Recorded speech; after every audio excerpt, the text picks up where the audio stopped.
Bonjour à tous et bienvenue dans ce Ciné-Grenier. Cette semaine, on parle d'un film de merde. On parle de Nightmare Cinema. Générique.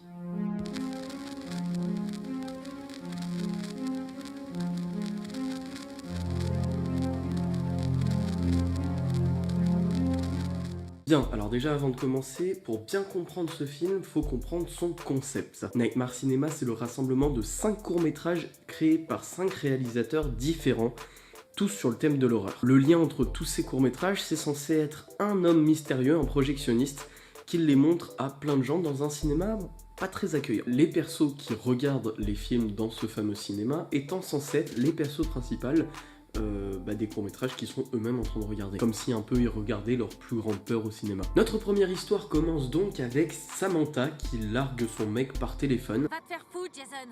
J'en ai vraiment marre de tes conneries. Et me rappelle pas, ok? On n'en entendra plus jamais reparler après. Bon. Elle arrive devant ce cinéma, y a personne, elle a aucune raison d'entrer, mais elle prend un ticket et rentre. Pourquoi pas. Et mesdames, messieurs, ceci marque le premier point d'une très longue liste d'incohérences, de conneries, de trucs qui vont pas dans ce film. C'est n'importe quoi. Samantha s'installe donc dans le cinéma et commence à regarder son film. Elle trébuche 5 fois sur le même cadavre.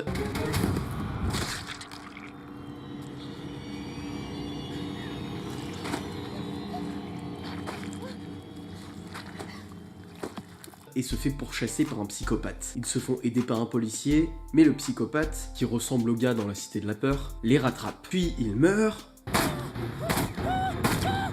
Mais en fait non. Il est toujours vivant!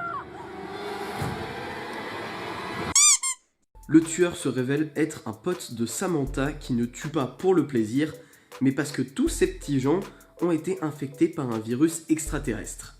Samantha, c'est moi, Fred.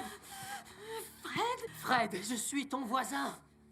Tous les deux, on se connaît depuis qu'on est gosses. On jouait tout le temps ensemble. Tu te rappelles? Tu étais la princesse et j'étais ton serviteur. Je devais porter tes affaires. Ça, c'est du twist. Non, je déconne, ça n'a aucun sens. Il essaie donc de buter tous les aliens qui ressemblent à des araignées.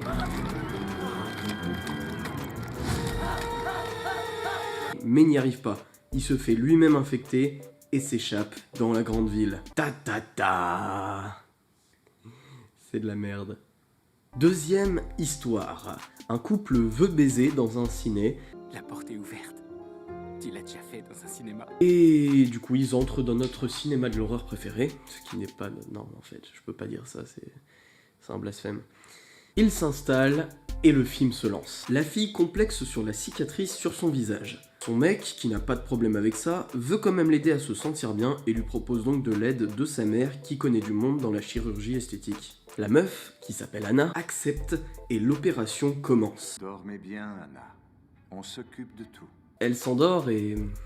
c'est la merde. Elle se réveille, mais elle est dans les vapes. Quelque chose cloche. Elle se rendort pour se réveiller plusieurs fois. Mais c'est étrange, elle fait d'étranges cauchemars et au réveil, elle peut pas tant bouger ni trop parler à cause de la chirurgie. Mais c'est de plus en plus étrange et même son parfait petit copain semble bizarre. La situation devient trop oppressante et Anna tente de s'enfuir en vain. Et lors d'un énième réveil, on comprend tout. En fait, la mère du petit copain si parfait, que l'on décrit depuis le début comme tellement belle grâce aux chirurgies qu'elle a subies, et ben en fait c'est un piège. Je suis Nadia, la mère de David. Et en fait on retirait des morceaux du visage de Anna pour les refiler à sa mère. C'est dégueulasse. À ce stade du film, honnêtement, je me fais chier. Je me fais clairement chier. Troisième histoire. Un prêtre arrive et juste entre dans le cinéma. Il n'y a pas plus d'explication que ça. Juste il arrive, il rentre dans le cinéma. Mais il est accueilli par le projectionniste de tous ces films d'horreur. Enfin, on a la première apparition de l'antagoniste du film. Mickey Rourke en plus, c'est pas de la merde. Je suis le projectionniste. Bienvenue dans mon cauchemar. Du coup, le projectionniste installe le prêtre. Le film se lance. J'avoue avoir la flemme de résumer cette histoire, juste retenez que c'est un prêtre et une nonne qui se battent à l'épée contre des enfants possédés par des démons sur un fond de rock.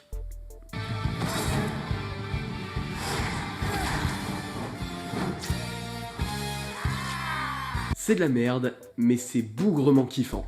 Ah, et à la fin, on retrouve le prêtre dans la salle de ciné, le projectionniste qui sort une phrase, somme toute cliché. Bénissez-moi, Seigneur, parce que j'ai péché. Et il bute le prêtre. Voilà. 4e histoire. Une meuf rentre dans le ciné et début du film. Ouais, ça commence à être répétitif, j'avoue. La femme est à l'accueil d'un hôpital avec ses 2 enfants. Mais il y a tout qui est étrange. En observant mieux, la pièce est de plus en plus sale et les personnages sont de plus en plus déformés. Tout repose sur le malaise et... Maman, faut que j'aille chier aux chiottes. Ah! La femme va voir un docteur, qui est l'un des parents dans Charlie et la chocolaterie. Le médecin semble plutôt en fait être un psychiatre, et tout devient oppressant, malaisant. Et je suis désolé, mais je n'en dirai pas plus sur ce court-métrage parce que il est vraiment excellent, donc je vous laisse aller le voir directement. Et enfin, 5e et dernière histoire, on en voit le bout. Un ado arrive dans le ciné et commence le dernier film. C'est un grand pianiste. Mais à la fin d'une représentation dans son école, lui et ses parents se font agresser et tuer. Sauf que le gamin s'en sort, et comme il a été suffisamment proche de la mort avant de revenir, bah maintenant il peut voir les morts. Le truc c'est que forcément, il regrette la mort de ses parents, et le fantôme de sa mère vient souvent lui rendre visite. Le problème étant que sa mère veut que son fils le rejoigne dans l'au-delà. Donc celle qui était bienveillante devient malveillante, et pour couronner le tout, l'agresseur du début s'est introduit dans l'hôpital pour finir ce qu'il a commencé en butant l'enfant. Une belle journée de merde quoi. Situation de merde et encore situation de merde, à la fin le gamin est dans la salle de ciné donc le projectionniste arrive et le laisse s'échapper en sous-entendant que de toute façon il va crever à un moment. La scène finale étant le projectionniste qui range ses bobines de film, chacune des bobines portant le nom de ses victimes. Ouh là là, ça fait peur hein. Putain. Bon, déjà directement pour qu'on soit clair là-dessus, mon avis sur ce film c'est... Putain quel film de merde. Non mais sérieux, rien ne va. Les courts-métrages sont tous nuls et clichés, certains sont même des gros plagiats. Le premier court-métrage étant un plagiat de L'invasion des profanateurs de sépulture, ou encore le second qui est un plagiat des Yeux sans visage. Encore ça aurait été une originale de ces histoires comme Le dernier pub avant la fin du monde, pourquoi pas? Là c'est juste nul, cliché et sans fond. Ensuite il y a le cours avec le prêtre qui est aussi nul que les autres, mais il a le mérite de s'assumer et va jusqu'au bout dans son côté nanardesque. Le 4e film étant pour moi le meilleur, en même temps c'est pas compliqué, mais ce film a un vrai parti pris, le jeu d'acteur est plutôt bon, et j'avoue qu'il m'a vraiment mis mal celui-là. Je suis juste déçu de la fin où on sent que le réal a dû couper court à son histoire juste pour rentrer dans les clous des limitations de temps. Mais en dehors de ça, il est vraiment excellent. Et enfin, il y a le dernier court-métrage avec le gamin pianiste. Il est bien mais sans plus, hein, il fait le taf. J'ai juste eu l'impression en fait de voir une adaptation un peu nulle d'un épisode de Chair de poule qui adapte les romans. Ah et puis parlons de l'antagoniste. Le projectionniste c'est un être mystérieux et je respecte ce parti pris, c'est pas ça le problème. Mais de là à le faire apparaître moins d'1 minute 30 sur les 1h45 de film, c'est vraiment abusé. Il est juste nul, il a aucun impact, il fait pas peur, et son espèce de morale à la fin peine vraiment à tenir debout. C'est n'importe quoi. Alors je suis désolé, je suis peut-être un peu dur avec ce film par rapport à d'autres, mais en dehors du fameux 4e court-métrage, y a rien à sauver dans ce film, même les acteurs savent pas ce qu'ils font là. Du côté de la BO, elle est plutôt bien, mais pas exceptionnelle, mais elle est surtout très mal utilisée à travers les séquences. Ah tant pis, hein, c'est comme ça, y a des bons films, mais il y a des films de merde. Je devrais en faire un t-shirt. Donc évidemment, je vous conseille pas du tout ce film, même si c'est dommage de louper le fameux 4e court-métrage qui est vraiment excellent et j'assiste encore dessus, mais sinon l'intégralité du film est juste nul à chier, hein. On va pas aller plus loin là-dessus. Donc voilà, c'est tout ce que j'avais à dire sur ce film Nightmare Cinema. Et je vous tiens aussi au courant sur... J'ai enfin un vrai emploi du temps pour YouTube, donc ça va être nouvelle vidéo YouTube tous les dimanches à 10h, tous les mercredis à 18h, un nouveau TikTok qui sera aussi réel sur Insta. Et dans quelques temps aussi, je lancerai aussi des live Twitch tous les mardis soirs à 19h, mais c'est pas encore tout à fait en place, donc je vous tiendrai au courant sur mes réseaux quand ça arrivera. Est-ce que c'est un message subliminal pour vous dire de s'abonner à mon Insta?